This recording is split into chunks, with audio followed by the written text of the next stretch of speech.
Today we think of hamburgers and Frankfurters as purely American, but 100 years ago they were part of a massive, vibrant German-American culinary world that almost completely vanished overnight. While Italian food became our national obsession, German recipes, representing the largest single immigrant influence in the history of this country, were forced into hiding.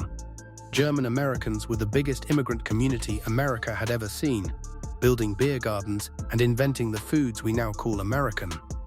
And then 2 world wars happened. The United States government and American society made it very clear that being visibly German was no longer acceptable. Sauerkraut was renamed Liberty Cabbage. Hamburgers became Salisbury steak. Frankfurters became hot dogs. In one generation, the largest culinary tradition in American immigrant history was erased, not gradually, but overnight. Number 15 on this list was officially renamed by the government in 1917 and has never gotten its original name back. Number 9 disappeared so completely that most Americans under 50 have never heard of it. And number 1 is the place that survived the erasure because it was too deeply embedded in American life for anyone to give it up. 20 forgotten German immigrant dishes, the rise, the erasure, and what was left behind. We are starting right now. To understand what was lost, you first need to understand what existed. By 1910, German-born Americans and their children numbered over 8 million people. They built Klein Deutschland in Manhattan and over the Rhine in Cincinnati, where you could live your entire life without speaking English. At the center of every one of these communities was the beer garden. Before they arrived, American drinking culture was dark and largely male, centered in the tavern or the saloon. German immigrants brought outdoor spaces with long communal tables where entire families gathered on Sunday afternoons. The beer garden was where the food happened: bratwurst, pretzels, potato salad, and dark rye bread. For families like the Neumanns in Milwaukee, Sunday at the beer garden was the one moment of the week that felt like home. That was the world that existed until 1917. When the United States entered World War I, being visibly German became dangerous. Over 500 German-language newspapers were shut down. Schools banned German-language instruction. In Cincinnati, Berlin Street became Woodrow Street. Sauerkraut was officially renamed Liberty Cabbage. At home, families made quiet decisions at their kitchen tables. Clara Weber in Cincinnati had made sauerkraut in her basement for 3 generations. In 1917, she stopped because she did not want the neighbors to smell it. She chose safety in exchange for flavor and anonymity in exchange for identity. We start the countdown at number 20 with Sauerbraten. This Sunday centerpiece was a beef cut marinated for up to 7 days in vinegar, wine, and spices. The sauce was thickened with crumbled ginger snap cookies, creating a sweet, spiced complexity. Frieda Hoffmann made it every Sunday until World War II, when her family stopped making it for guests and only cooked it at home with the windows closed. Number 19 is pretzels. The soft pretzel traces back to German immigrant bakers in Pennsylvania who brought their Bresel tradition from Bavaria. The original was made from a lye-dipped dough to create a dark, deeply flavored crust. Today, the pretzel is quintessentially American, and nobody has called it German for 100 years. That is the erasure in action, so complete that the food lost its origin story entirely. Number 18 is bratwurst, a fresh pork sausage seasoned with white pepper, nutmeg, ginger, and caraway. In the Milwaukee beer gardens, butchers like Friedrich Clement used family recipes from Westphalia that they never shared. When Prohibition closed the beer gardens in 1920, the bratwurst lost its natural home. It survived, but the community that gave it meaning did not. Number 17 is sauerkraut, or Liberty Cabbage. In the German-American kitchen, this was a probiotic powerhouse and a preservation technique. Families shredded cabbage and packed it into ceramic crocks with salt to ferment for weeks. After 1917, families like Clara Weber's bought canned versions instead. The canned version didn't taste like the crock, but it also didn't smell like Germany. Number 16 is Schwarzbrot, or black bread.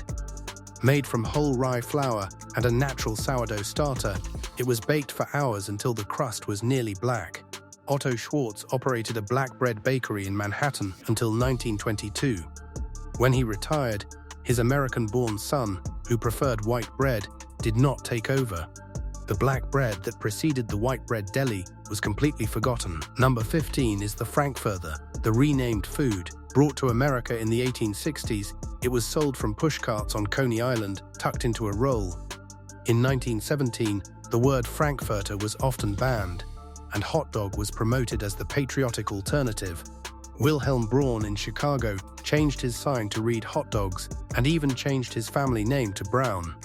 His grandchildren didn't even know their name was Braun until 1962. Number 14 is Kartoffelsuppe, or potato soup. Diced potatoes simmered with celery root, carrots, and leeks, finished with sour cream and crispy bacon. Margaret Schreiber in Lancaster County made it every Monday throughout the winter until 1934. Her granddaughter still makes it today, but she calls it potato soup and has no idea the recipe is German. Number 13 is Hasenpfeffer, the rabbit stew that disappeared so completely most Americans haven't heard of it. It was marinated in wine and vinegar and braised slowly, served over egg noodles. In Fredericksburg, Texas, Emily Becker made it every winter. Her granddaughter has the recipe in a notebook written in German, but because she cannot read the language, she has never made the dish. Number 12 is Dampfnudeln, or steam noodles. These round balls of yeasted dough were placed in a heavy pot with water, milk, and butter. They steam-baked until the water evaporated and the bottoms caramelized into a golden crust. Katharina Miller in Illinois knew they were done by the change in the sizzling sound. That sensory knowledge died with her in 1952. Number 11 is Rolladen. Thin slices of beef spread with sharp mustard and topped with bacon, pickles, and onion. This was the dish German-American families made when they wanted to show off their skills. Helga Steinberg in St. Louis made it for every Sunday dinner until 1968. When her daughter moved to the suburbs, she didn't take the recipe with her, feeling that old country food belonged to a world being left behind. Number 10 is Sabelkuchen, the harvest onion tart. It was a full staple in the Texas Hill Country and Cincinnati. Louise Franke in Fredericksburg made it every October until 1944. The harvest gathering stopped when her son went to serve in the army in Europe, and the tradition never fully returned after the war. Number 9 is Lebkuchen, the spice cookies that are the direct ancestor of American gingerbread. Anna Brower in Milwaukee made them every December, letting them age for 3 weeks so the honey could soften the texture. Her grandchildren called them Grandma's cookies because they were never told the German name. Number 8 is Schnitzel, a cutlet pounded flat and fried fast in hot fat until crispy and light. Ernst Vogel in Cincinnati served Wiener Schnitzel until 1917, when he renamed it breaded veal cutlet to survive the war. His restaurant survived, but by the time his grandson sold it in 1954, nobody remembered it had ever been German. Number 7 is Himmel und Erde, or Heaven and Earth, mashed potatoes, mixed with applesauce, Weven, topped with fried blood sausage and caramelized onions. Wilhelmine Hartmann made it for 50 years in Pennsylvania. Her grandchildren called it that mashed potato thing with apple, and her great-grandchildren have never even tasted it. Number 6 is Apfelkuchen, the yeasted apple cake. Unlike American versions, the apples are sliced and pressed into the top in overlapping rows. Therese Bauer made it on Manhattan's 86th Street until 1938. When she retired, the recipe went into a box that ended up in New Jersey, far from the neighborhood that once smelled of her baking. Number 5 is Linsensuppe, a lentil soup finished with a splash of red wine vinegar. Berta Schwer on Chicago's North Side made it every Monday for 30 years using the ham bone from Sunday. Her children knew the week had started when they smelt the lentils from the stairwell. Number 4 is Springel, the molded anise cookies. Pressed with carved wooden molds, these were often family heirlooms.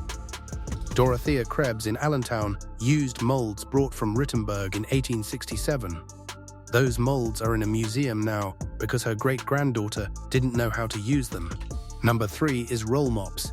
Pickled herring fillets rolled around onion and pickle. Heinrich Brandt in Yorkville sold them as a hangover cure. The flavor was assertive and unapologetic. Would you eat one? Drop your answer in the comments, because this dish has split rooms for over a century.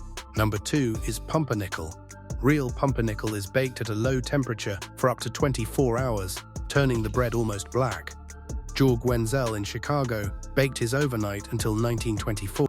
When he retired, the real thing disappeared because the long bake took too much time and fuel compared to commercial loaves. Number 1 isn't a recipe, it's the beer garden itself. This was where the grandmother brought her potato salad and the community sat together for hours. Prohibition was the first blow, followed by the anti-German sentiment of 2 wars. The long wooden tables rotted away, and the food went into the cupboard and stayed there. Why can't you taste this history anymore? Because a community was forced to hide. The pressure to become American succeeded in erasing something that took generations to build, but some of it survived in family notebooks. If you have one of those recipes, find a translator and make it. That recipe is a record of survival that deserves to be tasted again. I'm Forgotten Flavors of America, and I'll see you at the table.